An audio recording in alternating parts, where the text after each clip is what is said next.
I'm Roger, and today I'm going to be showing you how to convert a fluorescent light to LED.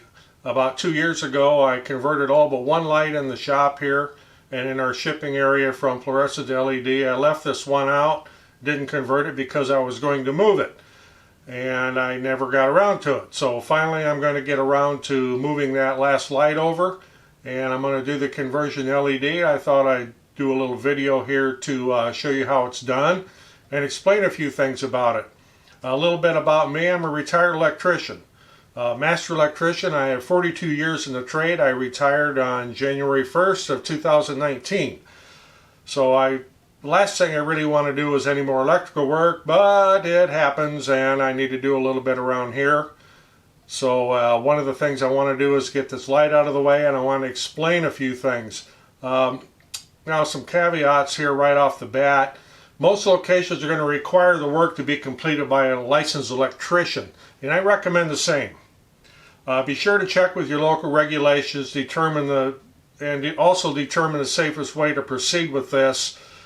But those of you who like the little DIY thing, you want to do it yourself, I will explain this, although it can be very complex because of the different types of fixtures, the different types of LED replacements that are out there. Of course, you'll need to know what type of fixture you have and what type of lamp you have. Fluorescent lights usually start with a T. You'll see like an F34 T8 or an F34 T12, F40 T12. Let me explain what that T means. Way back when they started with the fluorescents, that T measures the diameter of the tube in eighths of an inch. So for example, do this without breaking one. This is a T12. That means it's 12/8 in diameter across the cross section of it. A T8, as we have right here, is 8/8, or in other words, it's an inch. Then a T5 would be 5/8. And I don't have a T5 to show you here, but then you get into the different types of pins. So what you're going to run into in most shop lights, let's say you have 4 foot, which are probably about the most common, you'll have 2 pins on the end. That's a G13 called a medium bipin. The T5s have a narrower pin pattern. It's about 5 millimeters or so. I think this is about 13 millimeter across. On a T5, you can't swap these back and forth. You can't take a T8 or a T12 and put it in a T5. You can't put a T5 in a T8 or T12. That's by design. Next type you'll find, and this is usually on 8-foot tubes or on high output tubes, is what they call a recessed double contact. I don't have one of those to show you here, but on the end there'll be like a socket and you'll see 2 contacts down inside. The next type, which is very common on 8-foot fixtures, so let's say you have an F96 T12 or an F96 T8, it's an 8-foot fixture. Usually about 84 to 96 watts. It's what they call a single pin or an FA8 that has a pin that's about 6 millimeters across, I think, and there's a single pin on each end. So the type of fluorescent to LED conversion you do, the LED tubes you buy, is going to depend on the pin end. That's number one. Number two is the sockets on the end. There's different types of sockets on the G13 bipin. There are shunted and non-shunted. An example here, this is a shunted socket. You can only put wires into, I don't know if we can get this to zoom in enough. If you look on, as you're looking at be on your right side, you'll see there's 2 holes there, which should be right over here on this side. You can only put wires into this on one side. That means that the contacts inside this socket are going to be common to each other. The other type is a non-shunted socket, and here's an old one here, it's still got wires attached to it. You'll be able to put wires into both sides of it. What this means is each side of this is independent. So this is going to make a difference on how you wire this and what kind of tube you buy. Now the replacement tubes are several different kinds.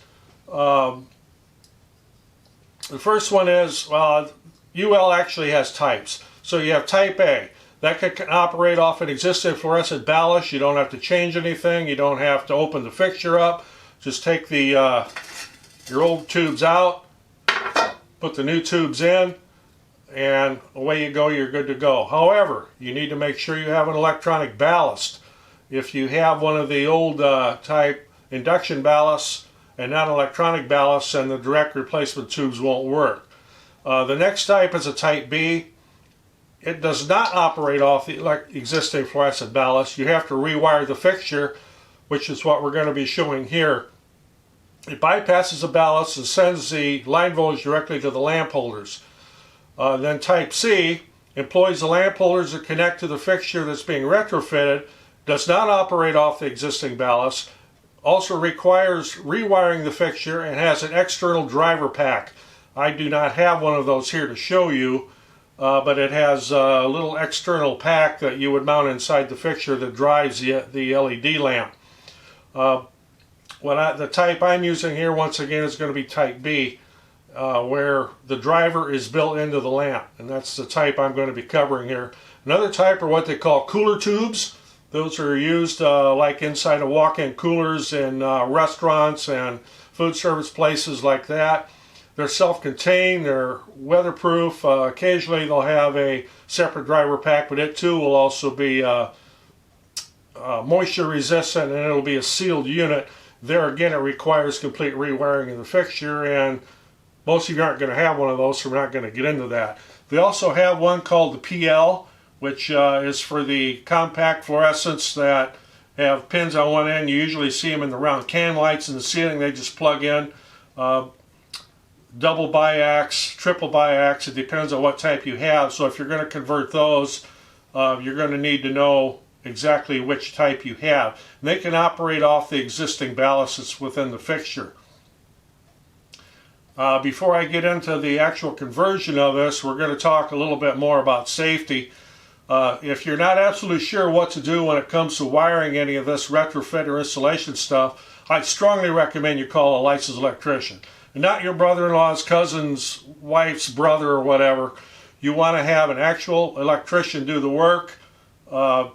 The risk associated with an improper installation could be anything from simply shorting it out and making some sparks, or you could cause a fire or a life-threatening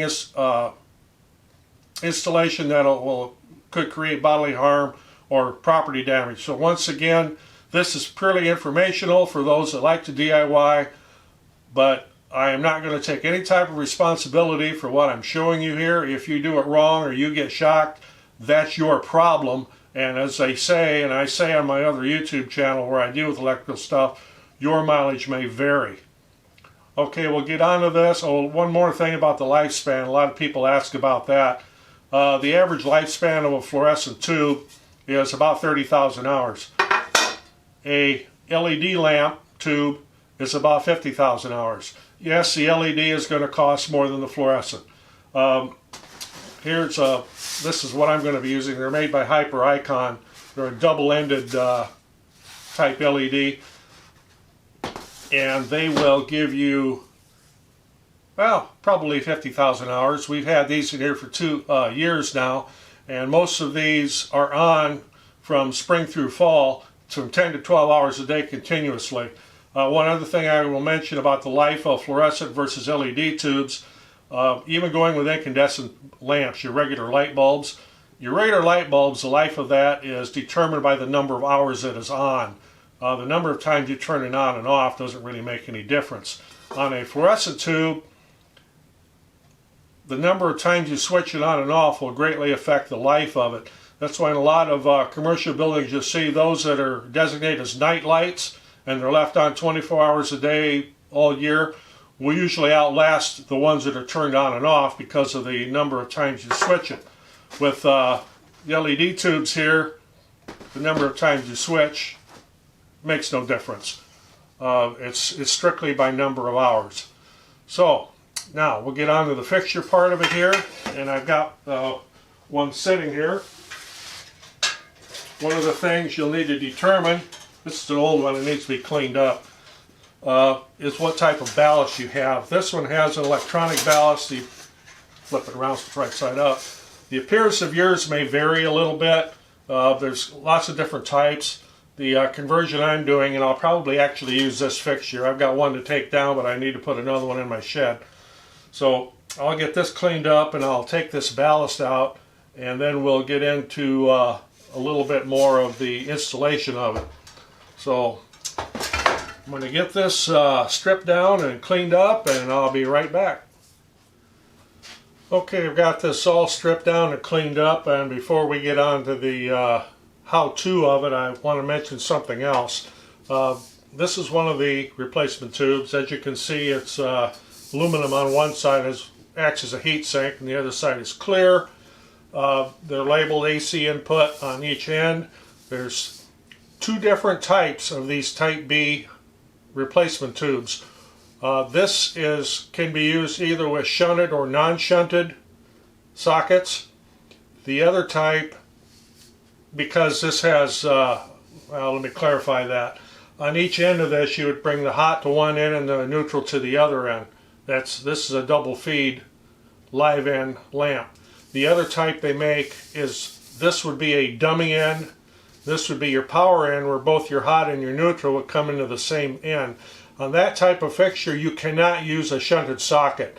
They have to be a non-shunted socket because you're bringing both leads into one end, and if you attempt to hook it up that way on a shunted socket, you're going to trip your breaker, blow your fuse instantly. So you really need to know what kind of socket you have before you buy these lamps, or you could buy the entire retrofit kit, which comes with the sockets that are applicable for the type of LED replacement tube you have.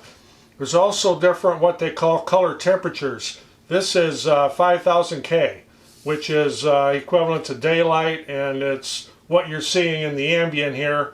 The white balance on my video here is set for daylight, and you get the best color rendition. The higher the number, the whiter it is, until you get above 5600 K, where it starts to become almost blue. As you go the other way and go down in color temperature, it becomes more yellow, kind of like what you would have from an incandescent lamp, which I think is about 3600 K, or yeah, I think it's about 3600 K, 3000 K, and K means degrees Kelvin, and Google that. We're not going to get into what all that means or how it's determined. That's just something else I wanted to bring up. I will re-aim the camera here down so you can see what I'm doing here a little better, and we'll be right back. Okay, get down here a little bit closer view. You can see I've got the ballast taken out, and all I have left are the wires. This particular light I'm connecting with a cord, so I already have an outlet up there on the ceiling. That's a very common practice in industrial applications for disconnecting fixtures. If you need to work on the fixture, just unplug it, and you don't need to turn all the lights off in the room to work on a fixture. This will be going into the end. I'm using what they call a CGB, or cord grip. Try to get that down there. This isn't brand new, but nothing wrong with it. It'll serve the purpose.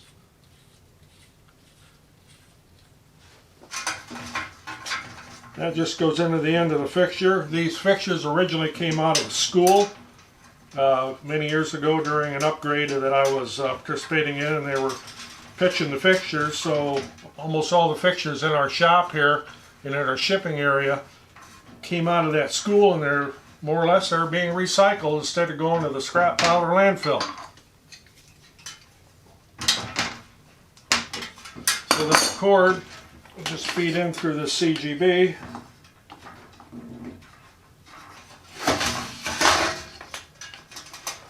Get it out here long enough so it'll reach everything.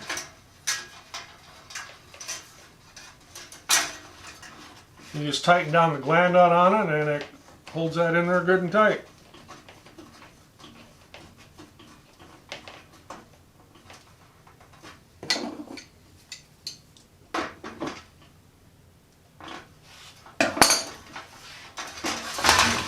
Okay, for connections, I know a lot of people, DIYers, like to not connect the ground.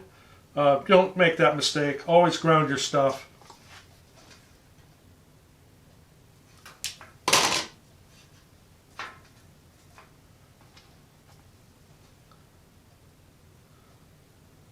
And for those of you who like to use forks instead of ring stay-cons, don't be so lazy, use a ring. All my years of working with switchgear, usually when I found a connection failure, it's because somebody used a fork and it slipped out of the connection. At least with a ring, even if that screw comes loose, that wire won't come out of there.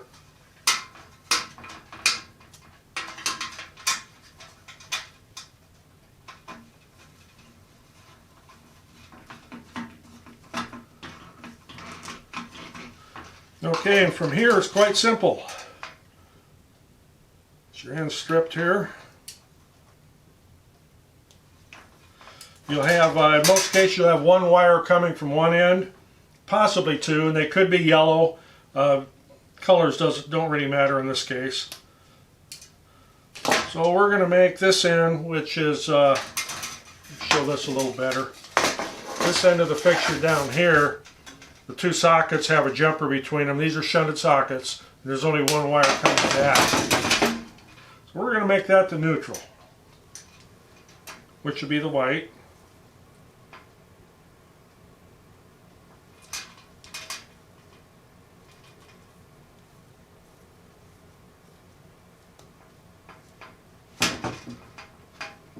Another little suggestion for you DIYers is when you do make connections with wire nuts, after you tighten it up, and electricians do this as a habit, after you make that connection and you tighten that up, pull on the wires. They shouldn't pull out. If they do pull out, you need to do it over.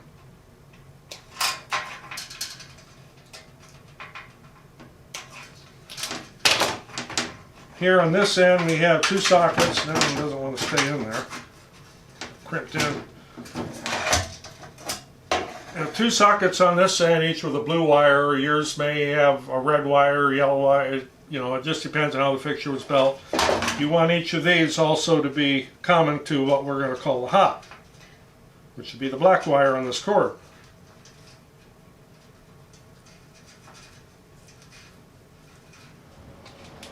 And you'll notice that I twist my wires before I put my wire nut on. That's just a good habit to have. Big argument among electricians whether that's necessary or not.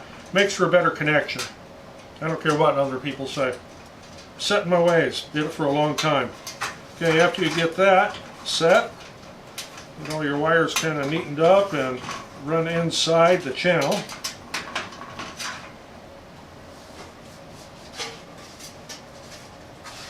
Put on the ballast cover. Make sure your wires don't get trapped underneath the edges.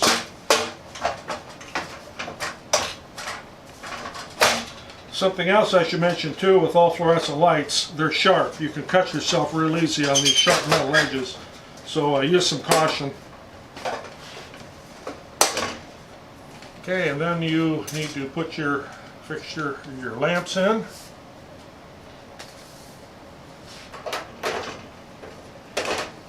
Obviously make sure you twist them the right way so that the LED strip is pointing down and not up. Another little thing about luminosity, or the brightness of lights, yes, fluorescent tubes do produce more lumens than an LED tube. However, the LED is directed pretty much straight down. And I should also add, you don't have to get clear, you can also get a frosted look, so they're not quite so intense. But for the purposes in our shop, we like a nice bright light, so we use the clear. So we'll do a little test here. And that'll probably mess with the camera, but there we have it. All I need to do is get this put up. These also come with some stickers. This particular brand, double-ended, ballast compatible LED light tubes. This type could have been put in and left the ballast, but the whole point there is you're trying to save energy, and there's no point in running that ballast because it's not doing anything for you. So take the extra steps, take the ballast out. This is a little sticker you could put on the ballast cover, which tells somebody in the future what type you have to use, type of replacement, and how it's been modified. Otherwise, someone may try to put in the wrong type of retrofit tube, and then it won't work. But I hope you kind of got something out of that. But that's all there is to that. So let me get cleaned up here and we'll have some final comments. Okay, stepping back pretty far from the camera here, but re-aim the camera so you can see a little bit of the difference. This one right here is the only fluorescent that I had not swapped out yet, and what I'm going to be doing is taking this, which is now direct wired, I'm going to be moving it over here farther because I have a very dark corner along my bench, and there's a receptacle up on the ceiling I put in. This one here is on a separate switch, and this one will then be also on that separate switch, so that if I'm not using this corner I don't have to have the lights on. But hopefully you can see the difference between the non-LED and the LED types. Wattage wise, these here are 32 watts per lamp. These are 18 watts per lamp, almost 50% less, and it uses quite a bit of less electricity. We really notice a difference in the electric bill in the shop here, especially in our shipping area for our e-commerce business. After we made that conversion, it made a huge difference. Now, getting back to the safety wise and the liability thing, I'm not liable if you do this yourself and you do something wrong. This is meant to be a guide, kind of show you how I do it, how an electrician does it. If you don't feel comfortable doing any of this stuff, by all means, call a licensed electrician, have them do it. Don't risk yourself or risk the safety of those around you. Okay, with that said, thanks for watching this video. Hope you got something out of it. If you liked it, please give it a thumbs up. Of course, we're always looking for subscribers. If you do subscribe, hit that bell and you'll be notified when we post the next video. Thanks for watching.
This is called a knockout seal. Don't leave your knockouts open. It's just inviting an accident. You don't have to use one this fancy. They also make one that's just snaps in. It's called a push penny. This happens to be what they call a Hoffman seal, but I just happen to have some laying around.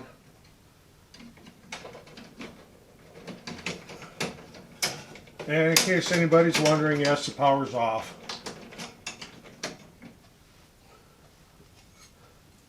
Also, always cover your boxes, don't leave them open. That too is inviting an accident.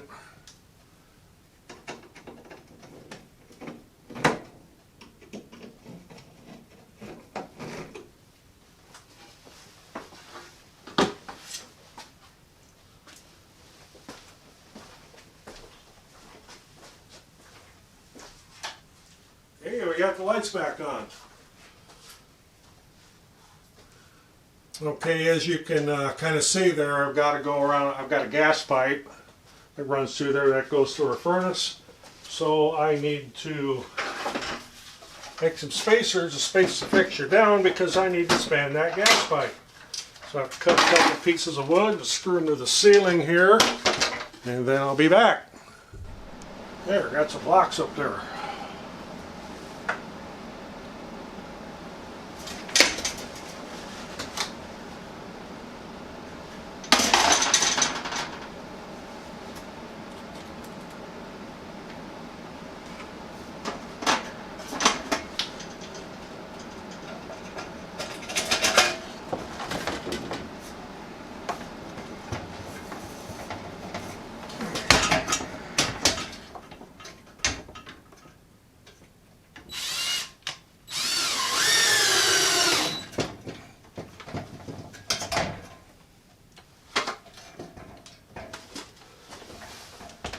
Obviously, it'd be easier if there was two people.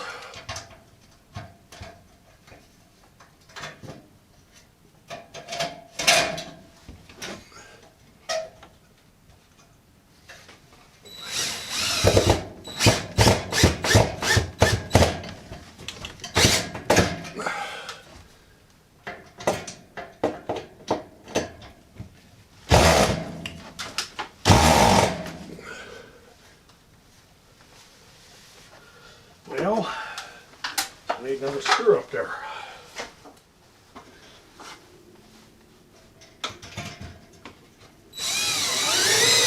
There we go.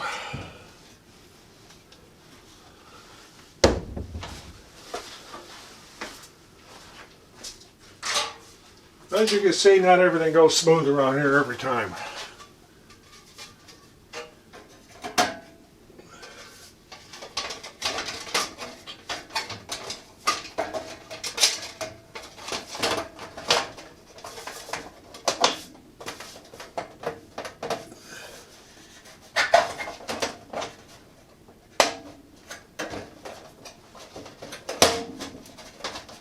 Get in there.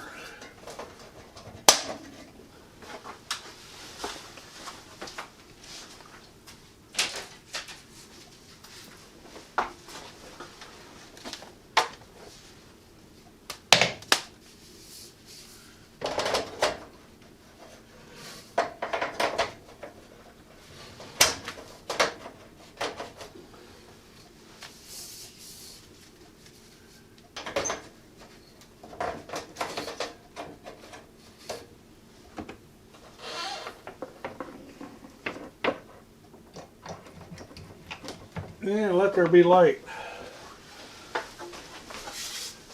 That should work a lot better. Thanks for watching this little bit of bonus footage on watching me put a light up. It's not exactly rocket science, but as you saw, it would have been nice if I would have had a second set of hands, but spent a lot of years putting these up by myself anyway, so hope you got a little bit out of this. Maybe you got a little bit of a chuckle. As you can see, not everything goes smooth all the time in this shop. But until the next video, thanks.